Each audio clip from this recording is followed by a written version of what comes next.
Okay, we're going to take a second look at some sort of prerequisite skills before we dig into the stuff that's actually in the textbook.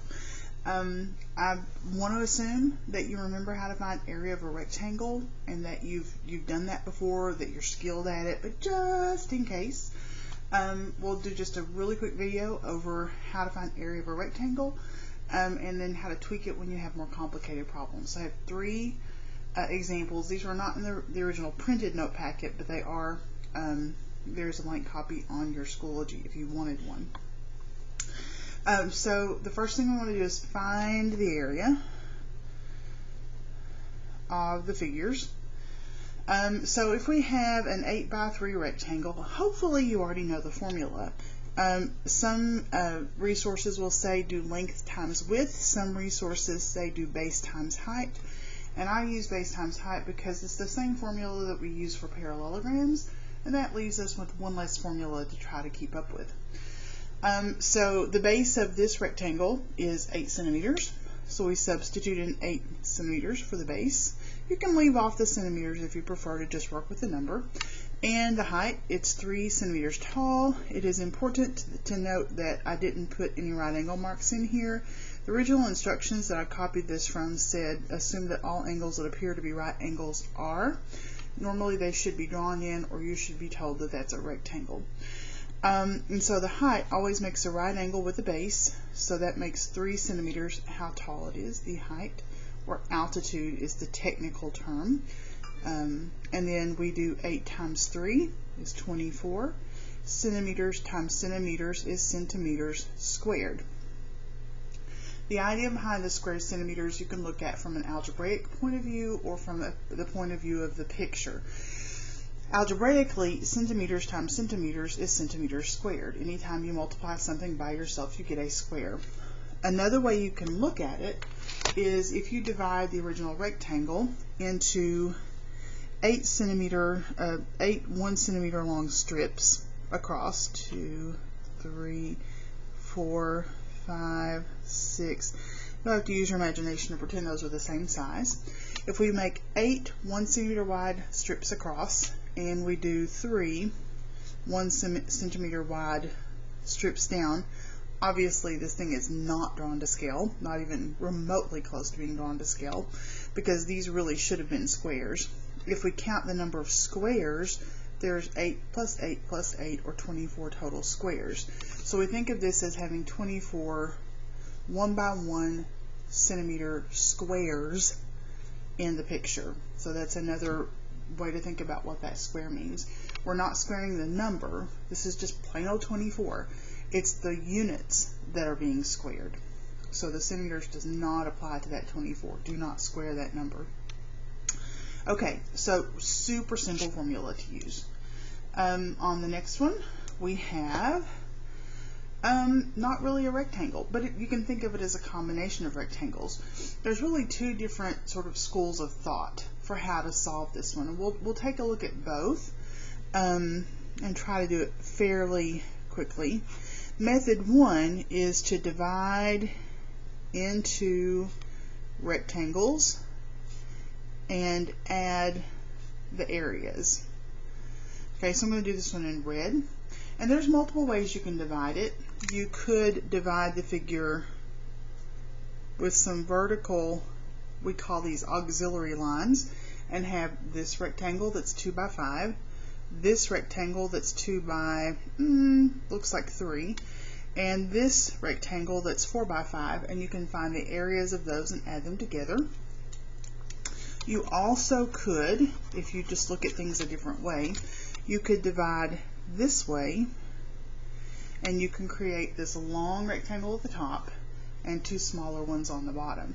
How you divide it doesn't matter as long as you divide it into some pieces that are convenient to take areas of.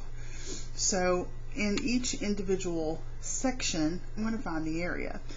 This rectangle is 2 by 3, so it has an area of 2 times 3, which is 6.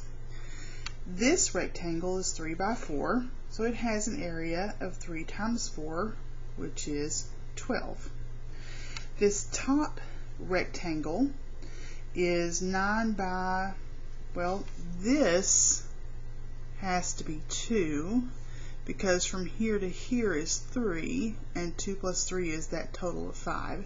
So this is a 2 by 9 rectangle. 2 times 9 is 18. So we're doing base times height, base times height, base times height on 3 separate rectangles. So we just add those areas together. Order doesn't matter. So the total area is 6 plus 12 plus 18, which is 36 square units. And I don't know what the units are, so I'm going to just abbreviate UN for units and just use a generic unit. You'll notice that when you did perimeter yesterday, you did not square your units. That's because you weren't multiplying numbers together. You weren't multiplying units together. You were just adding, and adding does not change exponents. There is a second option here. So I'm going to do this one in blue. Another thing that you could try, and this one is actually faster. So if you only want one way, then just kind of block this one out if you want to, or skip over it in the video. But if you take the entire figure, so I'm going to outline it in blue. So we do the outside, and that outside is 9 by 5, 9 across, 5 down. So it's the outside rectangle, the entire figure. 9 times 5 is 45. And then we do this section here that is not included in the original figure, and we remove this from the big rectangle. So the inside rectangle, which is, well, 2 plus 4 is 6. We have to have a complete length of 9, so that means this is 3. That's a 3 by 3 rectangle. 3 times 3 is 9. And so what we want to do in this case is to subtract the outside boundary area minus whatever inside pocket needs to be removed. So this little section gets removed or subtracted. So the total area would be 45 minus 9, which is still 36 square units. You get the same answer, you just get there in a different way. This one requires 3 different sets of computations before you add. This one only requires 2. So the subtraction method on this one is actually a little bit faster, but you only need one method. Pick the one that makes the most sense and use it. Okay? And last but not least, what if they give you a word problem? So if they give you a word problem, the key is to draw a picture. Okay, so we have a 15-foot by 24-foot rectangular garden. Okay, I have a rectangular garden. And it's 15 feet by 24 feet. So here's my garden. It's completely surrounded by a sidewalk that's 4 feet wide. So from the edge of the garden over 4 feet, that's where the edge of the sidewalk is. And it goes all the way around the garden.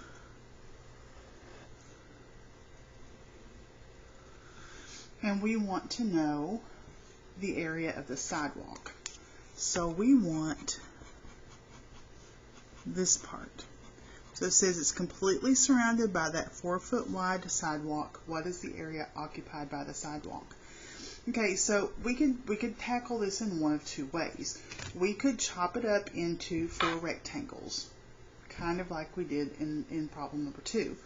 This one's actually going to be a lot faster if you do outside area and then take out the inside area. Then it's just two computations instead of 4 computations to get the individual pieces. So subtraction is the faster method here, and I like to go with the faster one when I can. So in order to do the outside rectangle, I'm going to need to know its dimensions. So I've got to keep in mind that it's 4 inches wide, 4 feet wide, all the way around. 4 feet wide all the way around. The classic blunder that some students make is just adding 4 feet to these dimensions, but you have to add 4 feet to each side. So across the long edge, you have from here to here is 4, from here to here is 24, and then from here to here is another 4. So we have 4 plus 24 plus 4, which is a total of 32 feet. So you have to actually add 2 4s to the 24, or add 8 to the 24 to get the total length. And then to get the total width, we want to do the same sort of thing. So we have 4 feet plus 15 feet, that's 19, plus 4 more is 23 feet. So basically we're taking this 15-foot wide garden and adding 8, 4 to one end and 4 to the other end. That gives us our outside dimensions, our base and height of the outside rectangle.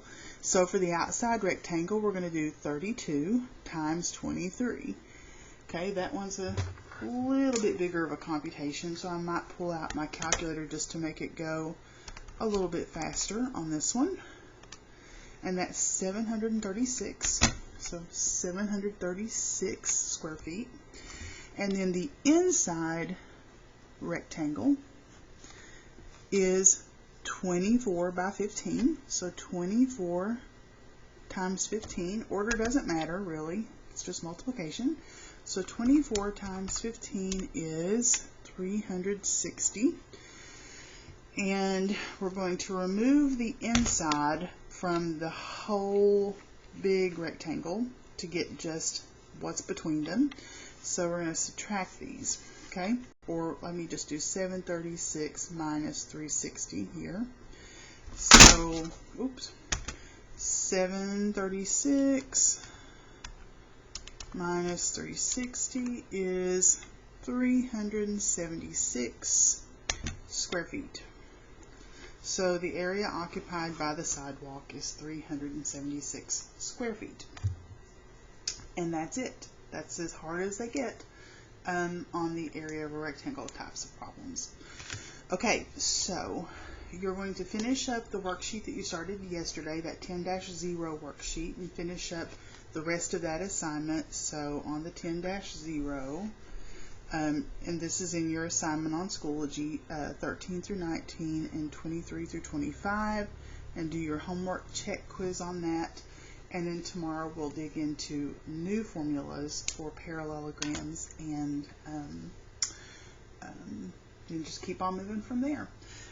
So have a good rest of the day, and again, I hope to see you soon.